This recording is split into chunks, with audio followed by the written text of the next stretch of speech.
जय हिंद। आप ये वीडियो विद्यापीठ कैंपस के YouTube चैनल पर देख रहे हैं। ये बिहार स्पेशल का क्लास है। अगर आपने इससे पहले की क्लास बिहार स्पेशल की नहीं देखी है तो आप विद्यापीठ कैंपस के YouTube चैनल के प्लेलिस्ट में जाइए। इससे पहले की वीडियो आपको उपलब्ध है। बिहार स्पेशल का ये फंडामेंटल कॉन्सेप्ट जो फैक्ट है उसे हम क्लियर कर रहे हैं। आज इसका दूसरा क्लास है। इन दो क्लासों को अगर आप देख लेते हैं बमुश्किल दोनों क्लासों के मिलाकर 15 मिनट 20 मिनट आपके लगेंगे, लेकिन दावे के साथ कह सकते हैं कि बीपीएससी के एग्जाम में या बिहार शिक्षक भर्ती के एग्जाम में 2 से 3 क्वेश्चंस जरूर आएंगे। बीपीएससी ने बिहार स्पेशल पर ज़्यादा फोकस किया है और इसलिए इस एक क्लास में ही आपको 2 से 3 क्वेश्चंस कवर हो जाएंगे। तो आइए चर्चा करते हैं। बिहार राज्य की प्रार्थना, हर राज्य की अपनी एक प्रार्थना होती है और बिहार राज्य की जो प्रार्थना है वो है मेरे रफ्तार पर सूरज की किरण नाच करे, मेरे रफ्तार पर सूरज की किरण नाच करे। राजकीय खेल की बात करें तो बिहार राज्य की राजकीय खेल कबड्डी है। कबड्डी में 7 प्लेयर होते हैं। याद करना होगा आपको कि 7 प्लेयर होते हैं। नेशनल इंटरनेशनल या कहीं भी कबड्डी का खेल हो तो 7 प्लेयर ही खेलते हैं, लेकिन जो इंटरनेशनल खेलने के लिए जाते हैं तो जो सिलेक्शन होता है प्लेयर्स का वो होता है 12। इस बात का भी आप ध्यान रखेंगे। जो राज्य की भौगोलिक स्थिति है 24 डिग्री 20 मिनट 10 सेकेंड से 27 डिग्री 31 मिनट 15 सेकेंड उत्तरी अक्षांश। कहा? उत्तरी अक्षांश। 83 डिग्री 19 मिनट 50 सेकेंड से 20 डिग्री 17 मिनट 40 सेकेंड पूर्वी देशांतर के मध्य। जो भौगोलिक स्थिति है, अगर आपको भौगोलिक स्थिति याद करने में दिक्कत हो रही है ना तो आप सिर्फ इतना याद कर लीजिए कि 24 डिग्री से 27 डिग्री कहाँ? उत्तरी अक्षांश और 83 डिग्री से 88 डिग्री पूर्वी देशांतर। अगर आपने 24 से 27 और 83 से 88 आप याद कर लेते हैं, पूर्वी उत्तरी भी अगर आपको याद नहीं है फिर भी आप ऑप्शन को एलिमिनेट कर सकते हैं। ऑप्शन एलिमिनेट करने का एक ही तरीका है कि आपको कुछ पार्ट मेमोरी में होना चाहिए। तो अगर आप 24 डिग्री से 27 डिग्री और 83 डिग्री से 88 डिग्री भी याद कर लेते हैं तो आसानी से एलिमिनेट कर सकते हैं ऑप्शंस को। बिहार राज्य का जो क्षेत्रफल है वो है 94,163 वर्ग किलोमीटर। कहीं कहीं आपको किलोमीटर स्क्वायर मिलेगा। किलोमीटर स्क्वायर और वर्ग किलोमीटर एरिया का यूनिट है। एरिया मतलब क्षेत्रफल, तो क्षेत्रफल का यूनिट है। अब यहां पर देखिए 94,163। हो सकता है कि आपके दिमाग में ये बातें ना आए तो आप गलत करके आ जाए, जबकि बीपीएससी ये पूछ चुका है।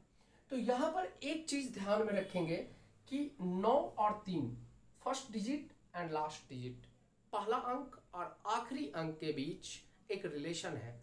अगर वो भी ध्यान में रह गया कि पहले अंक और आखिरी अंक के बीच, फर्स्ट डिजिट और लास्ट डिजिट के बीच एक रिलेशन है, तो उस रिलेशन के बेस पर भी आप टिक आउट कर सकते हैं, एलिमिनेट कर सकते हैं क्वेश्चंस को।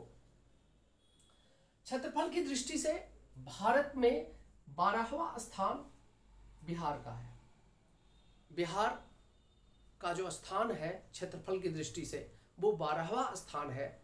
11 इससे बड़े राज्य बिहार में हैं और 12वां स्थान बिहार का है क्षेत्रफल की दृष्टि से। कुल जो भौगोलिक क्षेत्रफल है, बिहार का जो भौगोलिक क्षेत्रफल है वो कुल संपूर्ण भारत के क्षेत्रफल का 2.86% है। 2.86% और 12वां स्थान।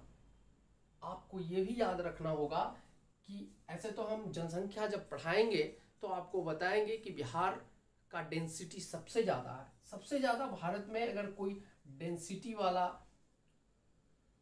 राज्य है तो वो है बिहार। लेकिन ये इसलिए हम बता रहे हैं क्योंकि 12वां स्थान है क्षेत्रफल की दृष्टि से और 2.86% पूरे भारत के क्षेत्रफल का 2.86% मात्र बिहार का जमीन है, एरिया है। अगर हम बिहार की लंबाई और चौड़ाई की बात करें तो नॉर्थ से साउथ, ऊपर से नीचे, अगर आप बिहार का मैप देखेंगे तो ऊपर से नीचे, नॉर्थ से साउथ कितना है? 345 किलोमीटर, 345 किलोमीटर। 345 किलोमीटर ये बहुत इजी है, याद रहेगा। 345 345 किलोमीटर। ईस्ट टू वेस्ट मतलब पूर्व से पश्चिम। पूर्व से पश्चिम की बात करें तो ये लंबाई जो है वो 483 किलोमीटर है। 483 किलोमीटर को भी हम याद कर सकते हैं कि 4 2 जा 8, एक रिलेशन है 4 और 8 में। तो अगर दिमाग में कुछ भी आपका फंस गया तो एग्जामिनेशन हॉल में ऑप्शन एलिमिनेट कर सकते हैं। और ये जो भी आपको फैक्ट्स हम बता रहे हैं बिहार स्पेशल के, इसमें से मोस्टली बीपीएससी में पूछा जा चुका है। बिहार राज्य 3 राज्यों के साथ अपना सीमा साझा करता है और वो 3 राज्य जो हैं जिनके साथ अपनी बाउंड्री, अपनी सीमा साझा करता है वो है वेस्ट बंगाल, यूपी और झारखंड। वेस्ट बंगाल ईस्ट में है, पूर्व में है, यूपी पश्चिम में है और दक्षिण में झारखंड है। अगर देखें तो झारखंड के साथ जो जिला है बिहार का वो 8 जिला टच करता है। जो 8 जिला टच करता है वो है भागलपुर, नवादा, गया, बांका, औरंगाबाद, कटिहार, जमुई और रोहतास। वेस्ट बंगाल के साथ जो जिला टच करता है वो है किशनगंज, पूर्णिया और कटिहार।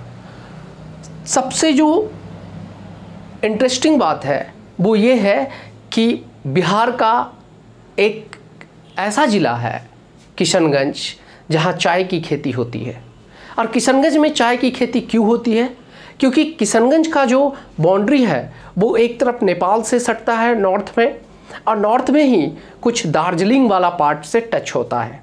तो जहाँ टच होता है दार्जिलिंग वाला पार्ट से, उस एरिया में चाय की खेती होती है। तो बिहार का एकमात्र ऐसा राज्य जहाँ चाय की खेती होती है वो है किशनगंज। ये फैक्ट आप याद रखेंगे। तो वेस्ट बंगाल के साथ किशनगंज, पूर्णिया और कटिहार टच करता है। उसके बाद झारखंड के साथ बता दिया हमने यूपी। तो यूपी के साथ जो टच करता है वो 8, याद रखेंगे। 8 जिला जो है वो यूपी के साथ बाउंड्री साझा करता है, सीमा टच करता है यूपी राज्य और बिहार राज्य का। तो बिहार के 8 जिले यूपी राज्य के सीमा से टच करते हैं। वो जिले हैं रोहतास, कैमूर, बक्सर, भोजपुर, सारण, सिवान, गोपालगंज और पश्चिमी चंपारण। अब यहाँ पर 2 चीज़ें हैं, एक है पश्चिमी चंपारण और दूसरी है सारण। ये दोनों में कन्फ्यूजन होता है। कभी कभी पश्चिमी चंपारण की जगह बेतिया लिखा हुआ मिलेगा और कभी कभी सारण के जगह छपरा लिखा हुआ मिलेगा। तो आप कंफ्यूज नहीं करेंगे। सारण क्या है? जिला है। और छपरा क्या है? मुख्यालय है। पश्चिमी चंपारण क्या है? जिला है। और बेतिया क्या है? मुख्यालय है।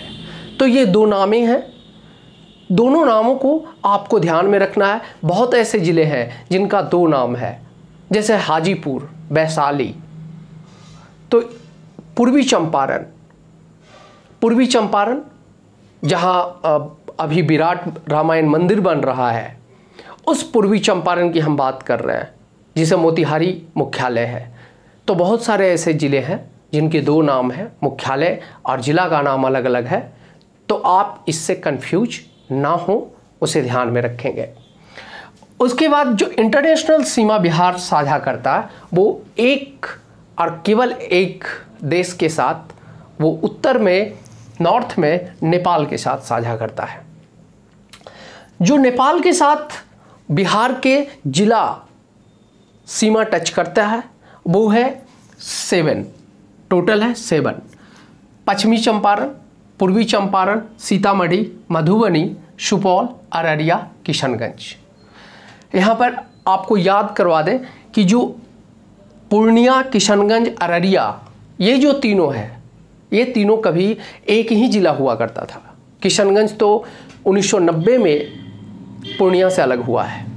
यह एक अनुमंडल था पूर्णिया का, और यह 1990 में एक ज़िला के रूप में बना है।